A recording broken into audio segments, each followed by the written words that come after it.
Hey guys, Omni here. We are back for episode 6, the penultimate episode of Midnight Mass. Last episode, we found out what exactly happened to Riley and the magical conversations that he and Pruitt had together about his new lot in life. But of course, Riley, being the man he is, couldn't really walk that road and chose to show Aaron the truth of it all the way down into bursting into flames as the sun rises, as they fulfill the dream that he's been having all season long about him and Aaron in the boat. So, and now she's seen for herself that what he said is true.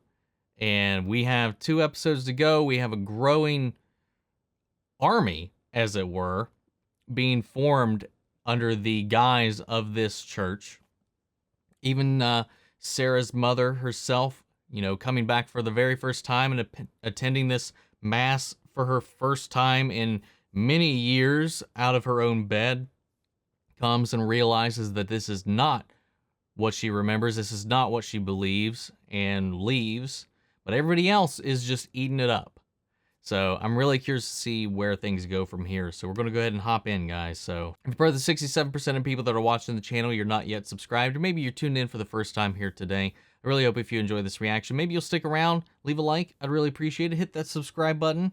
If you want to see the full-length reaction to this, you can check it out in watch-along format over on Patreon, or if you become a member of the channel, it gets you access as well. And get the same thing for all the other shows we cover here on the channel, as well as a bunch of exclusive movie reactions where you guys get to help pick what we add to that list every month.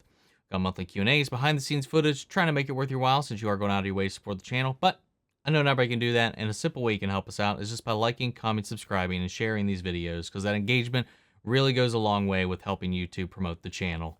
With that all said and out of the way, guys, let's hop into Book 6, Chapter 6, Episode 6, Acts of the Apostles. Here we go. Wow. I wonder how long she's just kind of been sitting here taking this in.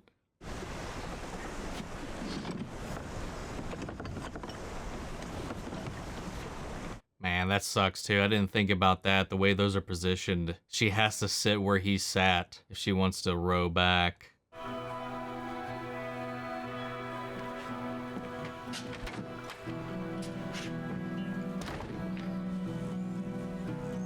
Oh, he left notes.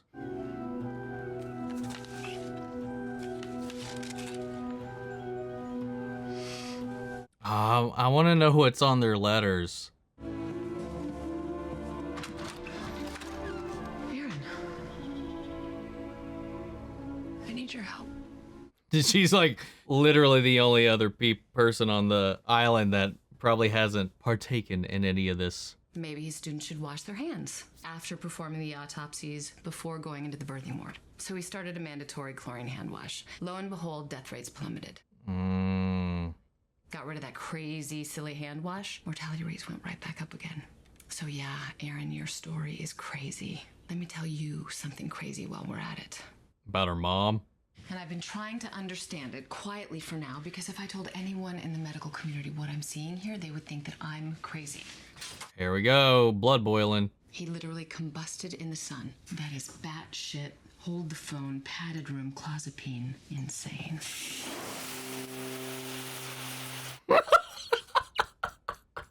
Fucking bonkers. I like your... Oh man, Agent Reyes, I love you. What are you doing in there? Not a day goes by lately without you setting off the smoke alarm. Yeah. Not even wearing her glasses right now. I'm nuts. Fit for the asylum, all of us. Not gonna lie, her mom's looking pretty good. He's gone. I'm not sure I can tell. Oh, you can feel it. The same way I could. That Riley's passed. Who knows who he talked to all night? Who knows what else he has done? God, she's just insane, man. Let's share everything that we have. Easter Vigil has always been a night of baptism. I'm curious to see how that unfolds, if she really wants him to go through with spilling the truth on the entire church. Say something has been ingested by people on this island. A virus, an enzyme, a new type of cell. My God, this is just X-Files at this point. The ultraviolet rays penetrated his skin. Blood ignited. If you ingest it, what would happen if you were pregnant? Well, please be a little gremlin running around this island. I've been asking questions about what happened to this thing for a long time. I need to know. But hypothetically, given how aggressively this thing alters the body, its response to a fetus could be equally aggressive. Think her body ate it? I think when we ingest poison, alcohol, if we stop taking it in, maybe our body can push it back out. I mean, that's what I want to think. This is all guesswork right now. I can't remember it all, not perfectly, but I do remember one thing pretty well. He said to run. Uh-oh. Head Flynn, good morning to you. Hi there. You mind if I... Oh. Sorry to interrupt. What can we do for you, Ed? Would you mind if we maybe take a walk? Yep, can't do that. Actually, Well, we were headed out already. Lot to get done today, turns out. Why was Lisa's mom crying? So he wrote some letters. To me, his mother. Then I read Annie's, and hers was... He isn't well, clearly. I mean, this stuff... Did he read all of them before anybody else got to? do you want me to take the letters just to see if it sparks something?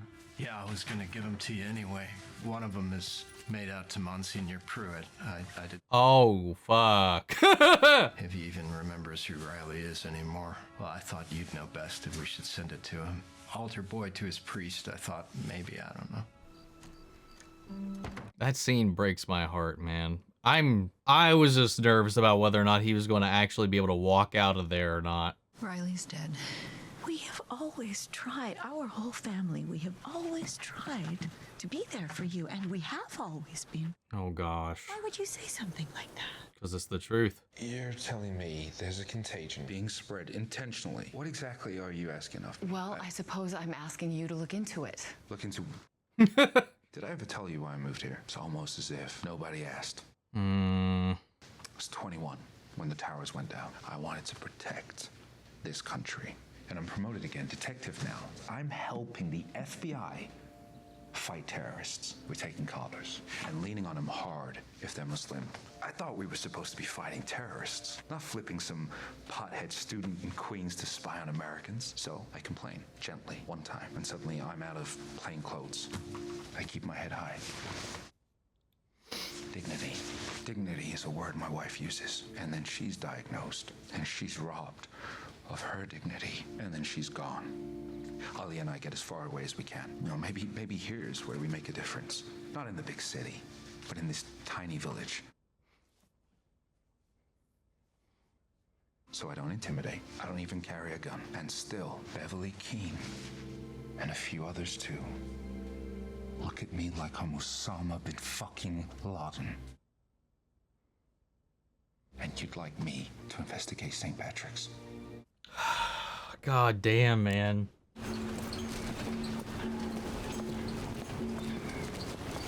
There's no boat. I help you folks? Ooh, no shit. The breeze will be back in the morning? It's tough to say though. But if you're worried, Doc, I suggest you bring it up to the mayor. I'm sure he could put your mind at ease. God, man, this is scary. This is terrifying. Like the one you're on right now. Yep, just giving her a tune-up. And don't forget, Easter Vigil. Caught him in his words right there that something is up. We lost power at the general store. Just want to see if you're aware of... Oh, I don't know, I'm afraid. I tell you what, I'll swing by the power station and take a look. Oh, God. They are shutting down the town. That's the last of them. How about the boats? Got about half of them. The rest all hit before the vigil. Let's wait on the tower. Oh, he was sabotaging the boats. I don't know what's gonna happen. If anything, well, what I know is that Riley sacrificed everything. And now the fairies are gone, and there are gonna be people there tonight that I love, that Riley loved. It's this fucking bold move, man.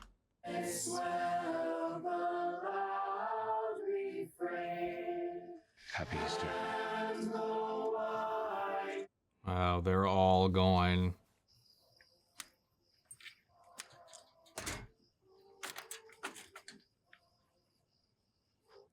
there goes the cell tower. We gonna get a flyby from our guest of honor? I have to only assume that if he's gonna reveal the truth, they're gonna get a glimpse of this thing. Seeing is believing.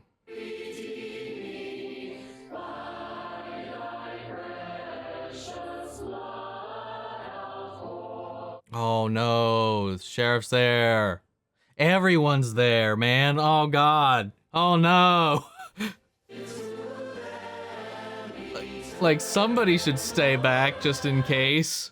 I know there's no communication or anything like that, but that's putting everybody that knows something's weird afoot in here in one go. Oh. It has been too long since my last confession, and it is so long overdue. Here is my sin. He's lied. And I brought with me that angel of the Lord so that he might bless us all. Our new bodies, the resurrection of the body, new and... He's like, wait, shit, this stuff that Riley said is kind of coming together right now. Sturge. And I, John, saw the holy city, New Jerusalem, coming down from God out of heaven, prepared as a bride, adorned. Oh my God. And I heard a great voice out of Oh. heaven saying, behold, so he poisoned himself, or maybe asked Bev to get the poison for him to test this theory, talking about the leap he took. The body is dead, but just for a moment. The resurrection of the body. That's what Easter is about. That is what we are about to witness. Sheriff, please. Oh no.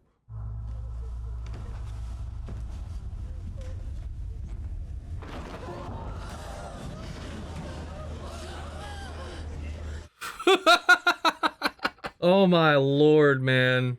Of our angel telling you, be not afraid. Dad, stop! Not to deprive yourself, not to deprive your son of the opportunity for salvation. Hey, back! Ollie, come here. Oh no. No! No!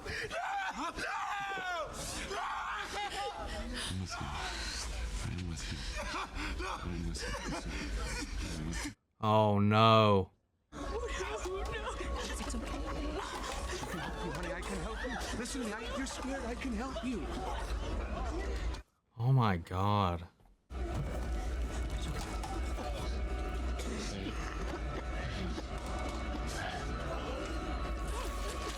Oh.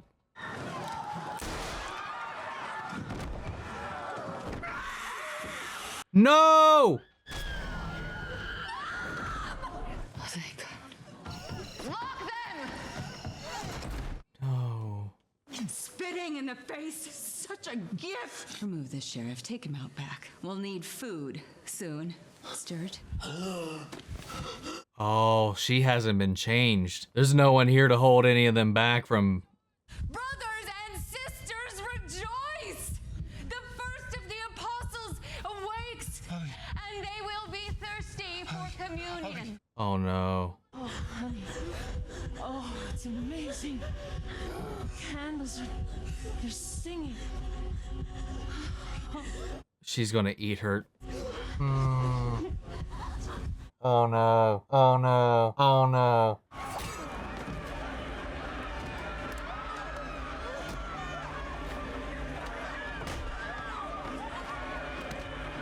I'm not gonna lie, this has made me sick to my stomach. I could tolerate a lot of shit, but this is just so fucked. No!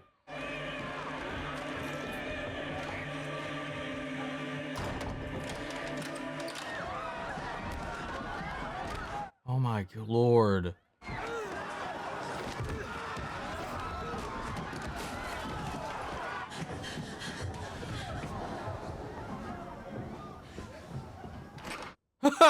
Look who's fucking hiding. I mean, you could shoot me right now. It just mean I'm 5 minutes behind.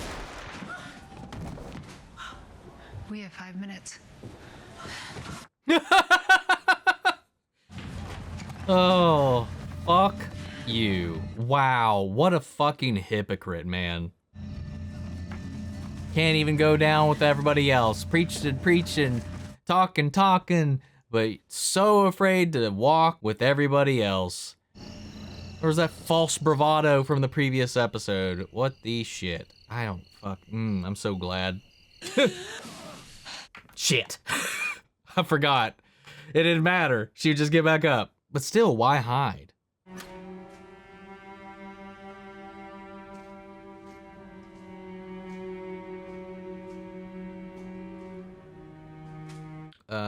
He's still just kind of, okay, his eyes are opening. I was like, he's still just hanging out. I don't know what happened. It's okay. Fuck off. As for the rest of them, let God sort them out. Faith, Monsignor. Faith and courage. Like you said. Oh, wow. It didn't, okay. The doors stay open, just as the gates are always open. How else does the gospel spread? Fuck me, man. I have no idea where to start with this. It was gut-wrenching, man. The fear, the pain, the just the betrayal that just seated in everybody in that moment. It was just terror. Them being locked inside as they witnessed this miracle. And then Sarah's mother standing up finally and shooting Pruitt and just getting swept up by the thing. I'm just like, sure, we fear what we don't. I just don't get it, man. I don't see. And why did he not want them out running about? You know, he'd had no problem with Riley going out and running around. Why was he shaking his head for her to not open the door? What, now that everybody has been changed?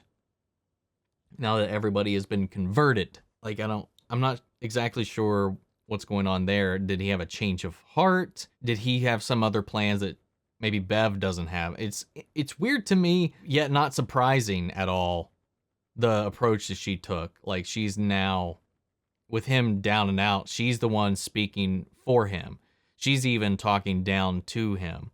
She's taking charge on this, even though she was the one that avoided this entire thing altogether. She like ran and hid in a closet, and she would have turned eventually, but she wouldn't have turned unless Aaron hadn't shot her.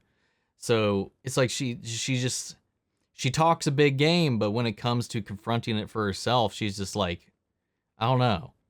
And I don't know if maybe she still feels like she has some kind of moral superiority. Like, looking back on it, she's always kind of been the devil on the shoulder of Pruitt as well.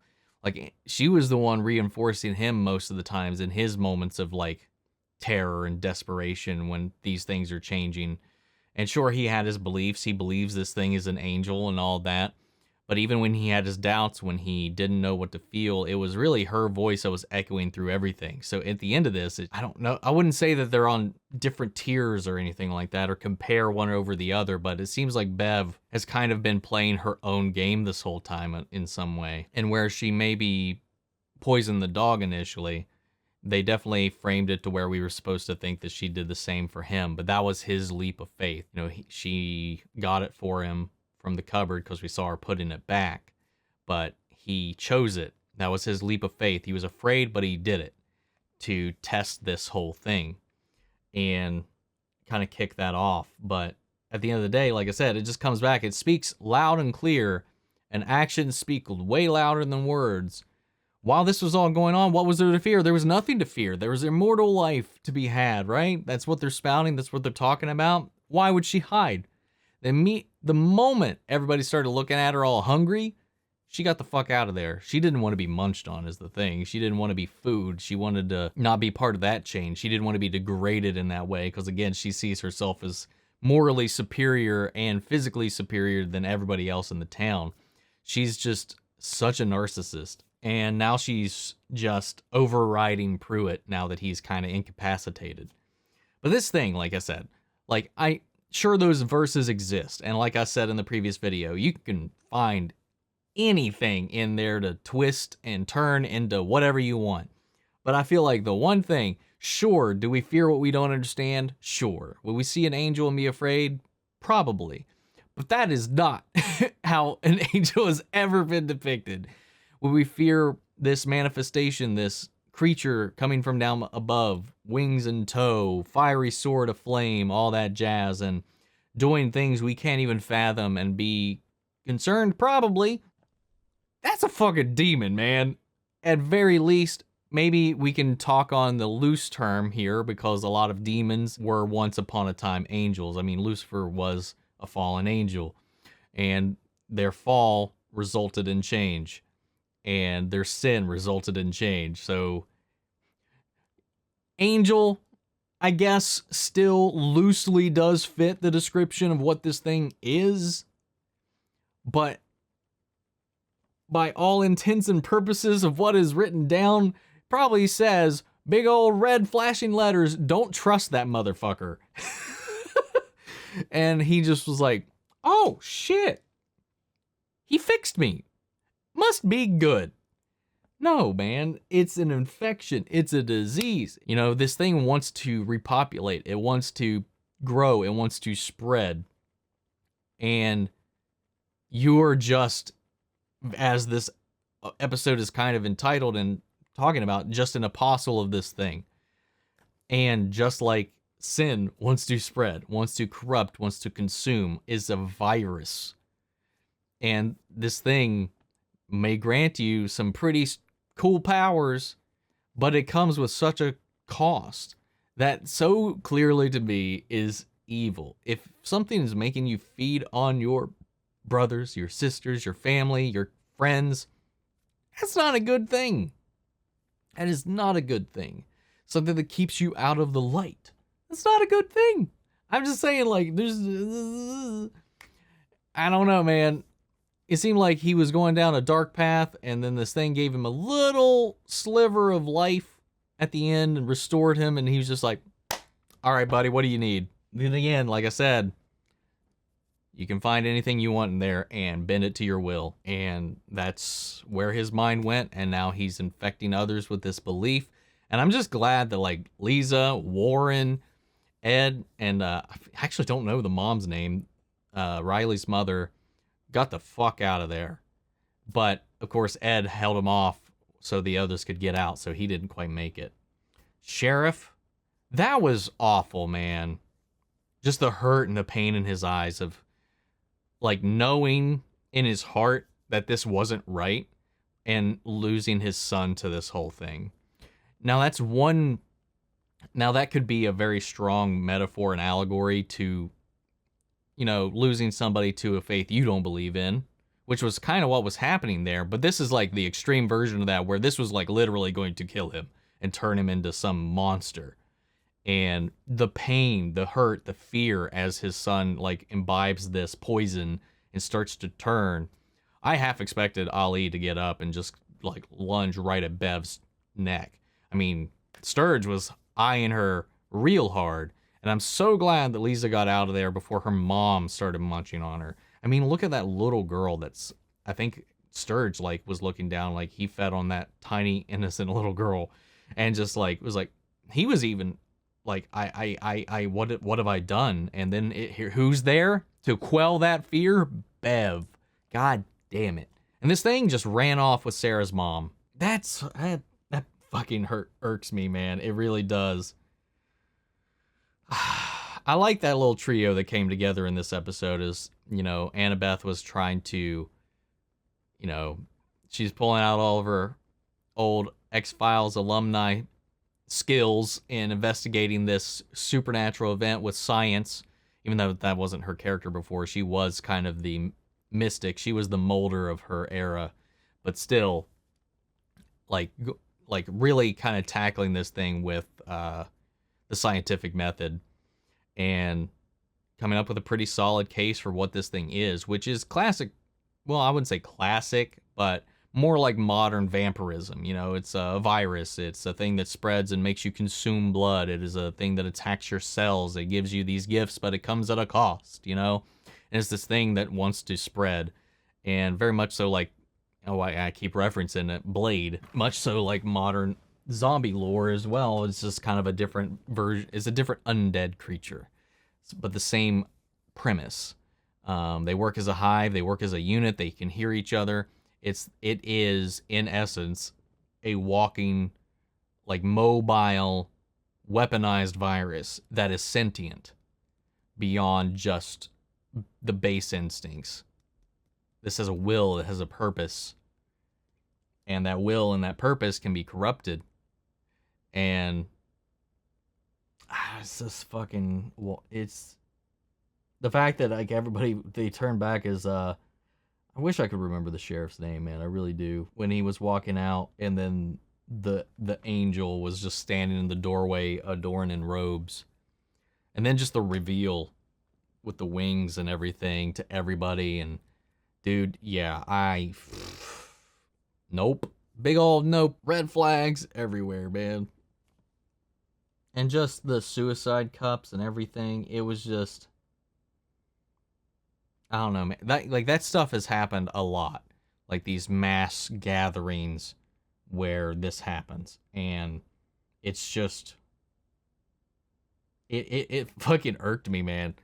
And that's the thing. Like, that's what this show really gets into, that human evil. There is this looming supernatural element to it all, but that's not the scary part. The scary part is the way that people can be manipulated, the way that people can justify terrible actions just on a whim. That they will go out of their way to hurt people, to gaslight people, to manipulate people, all under these pretenses that they're in the right. To them, it's the greater good. Maybe there's some kind of superiority thing where they think they have the right answers the right way and all that. And then, you know, people end up hurt. People end up dead. People end up betrayed. People end up... And I will still stand by this. I don't... Like, because I know some people that are just like, oh, this paints Christians in a bad view. And I was like, well, I mean, if you feel like you're one of those, I don't think it does that. I think it did a really good job of showing this very extreme, isolated incident. It has not painted everybody with the same brushstroke. You know, we have Aaron still, who's a believer. We still we had Sarah's mom. This, you know, just shows what can happen when there's a bad egg or a bad apple in the bunch. And what happens when these things can be corrupted, when these things can be twisted. Faith is a powerful thing. And when that is geared and twisted into something malicious, it's terrifying. Because somebody who believes something so strongly that they facts anything that you throw at them in their face, anything they see with their own eyes, doesn't matter, that's when things get scary. And it can go either way. There's extreme aspects of every type of group. Atheists, you know, agnostics, and every religion that exists. This is the dangers of that. I think this is a pretty strong cautionary tale on that. And that's the thing. It was like, you know, we got Westboro. We have the cults that have come out and had mass suicides and all kinds of stuff like that, all based on these faith, all based on these wonderful words being spun by these charismatic figures. And people can be manipulated, especially people who are lost, people who are hurting, like this town which has been cut off, which has been dying, which has been just rife with tragedy. You know, somebody coming in here with some good words, some strong vibes, that silver tongue, and a few miracles has sway, and it's dangerous, man. But the performances in this are and continue to be fucking stellar. Like, everybody involved is just so good. And I was watching Inside of You. Kate Siegel was on this episode a few days ago, and just kind of talking about working with Mike Flanagan and all this stuff. And it was just really eye-opening. And thankfully, they didn't talk about any spoilers in regards to this show. And you know, I've watched the Rahul Kohli episode as well. And it's just I love both of them as like people and as actors and stuff. And I've seen their talent through and through in the other shows that I've seen them in. Even though Rahul Kohli, the only one I've seen him in prior to this was Bly. And I'd say, like, in both these shows, he's still my favorite character. And looks like his name was Sheriff Hassan. Did we ever actually get his first name? It's not on his character stuff, like his actual name. Maybe that's why I guess I shouldn't feel bad, because like he said, nobody asked why he moved there. Nobody asked him anything. Did nobody actually ask his name? They just called him Sheriff. Or Sharif. Fucking assholes. And stuff like that. Like, God, that makes his whole story even more painful to me, that the fact that he doesn't even have a name. Unless it's not listed on here. According to this, his name is also Ali, according to Inverse. But, hell, according to the main Midnight Mass thing, like, it's not. He doesn't have a name. I don't know how this is going to end. I don't know how any of them are getting out of this, to be honest. I pretty much half expect everybody to die. And for this thing to succeed, and maybe this ends with the apocalypse beginning. Fuck if I know. That would be very Mike Flanagan to do. But then again, he does have these somber, happy, but bleak endings, like Bly and like Hill House every now and then. But every now and then there's an Oculus where you're just like ripped in the gut. So I don't know. I still can't get over the church scene.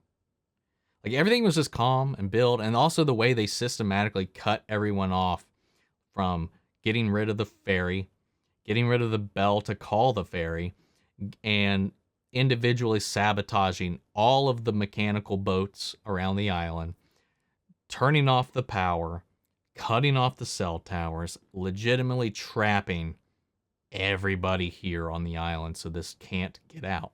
And that anybody that maybe doesn't go along for the ride will at least be there to be food for those that have. And the thing that sucks is if something does happen to the sheriff, if something does happen to Sarah, they haven't been... I just had a thought. They haven't been drinking the wine. So they will die. They won't be resurrected. Which prompted a thought that I just had. One, Aaron can. The father, Ed, can get back up. But the thing that just prompted... Unless there's a way this thing can just act somebody and keep them from resurrecting, which it very well may be able to do. Maybe there is a way for these people to still permanently die that doesn't involve the son. You know, Sarah's mom just got carried away. If that thing killed her, she's just going to get back up? Are they going to have a vampire on their team? Or is she going to come back and be overtaken with hunger and become a problem? And I guess we kind of got an answer for Erin's fetus, her unborn child, where, you know, her body had healed. You know, it looked as if it was never pregnant once in her life. No sign of any pregnancy whatsoever. And my theory was that maybe this little thing, because of the blood that she was ingesting, that it was ingesting through her, maybe it also got powers and plooped off and ran away. And because that would be some horror shit right there, to have like an angry murder fetus running around, like this unborn, half-developed, like, vampire thing running around. And what would that be? Because supposedly this takes you to your peak self. Like, let's say, like, Lisa or any of the kids that take this, will it age them up? Or will this be like a Twilight situation where they're permanently stuck at that age? Like the typical vampire situation, like Interview with a Vampire or whatever with Kirsten Dunst. You know, her character is permanently trapped at the age in which she was turned. Is going to be one of those situations, because otherwise you're going to have a little gremlin running around just like neck biting people, and then you have these children that might be stuck at that same age forever, like a Sprite situation from the Eternals, or again, Interview with a Vampire, or like what Sarah kind of posited, was that it seemed like she was implying that maybe her body, Erin's body, took it back. I don't know how else to say that. Consumed it, exposited it on its own, and healed from that, like restored Erin's body to the pristine, untarnished version of it. I don't know. I don't know exactly what was meant to be taken with that. So I'd love to know your all's thoughts and feelings on it. But this show, man, it's physically managed to make me a little ill. Just from pure disgust.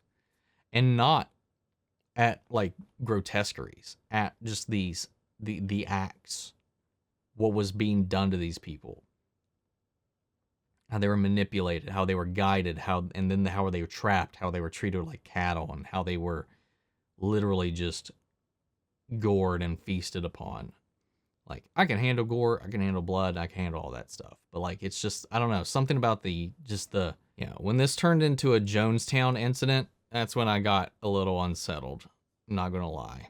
But that's the brilliance of the show, man. It's just really honed in on like these elements of just the terrible, horrific acts that just humans can commit on one another.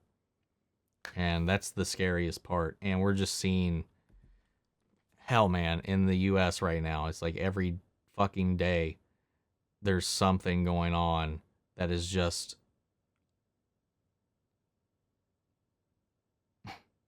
it's a little too fucking close to home at the moment, especially considering the past couple months, past year, with things, how things have been. It's just one thing after another, one human act of terror after another.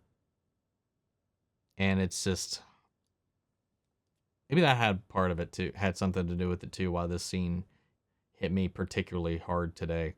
Anyway, sorry for that downer fucking note, guys. I know we come here to escape, but this show forces us to kind of talk about some real world problems, and it can get a little uncomfortable, and I apologize for that. But guys, what did you think of this episode? How did you feel when you saw it for the first time? What are your thoughts and theories on how this works, what's played out, the whole Bev Pruitt dynamic? I'd love to know your thoughts, so sound off the comments. Let me know your thoughts down below. We'll carry on the conversation after the video. Feel free to join us in our Discord. We can talk about it there as well. Links to that and all my socials in the description box below. Follow me in each and every one of those. If you want to see the full-length reaction to this, check it out over on Patreon, or if you become a member of the channel, gets you access as well. Speaking of, before you go, I want to shout out our channel legends: Mandy Sherritt, Ryan Karen, Jason Coleman, Philly Vane, Yori Corey Scott, Margaret Grace, Mary Bradley, Melita, Robert Anguiano, Cal Kestis Nation, and Raven McCann. Thank you guys so much for your continued support. But that's it for this video, guys, and I'll see you all next week with the finale. Take care, everybody.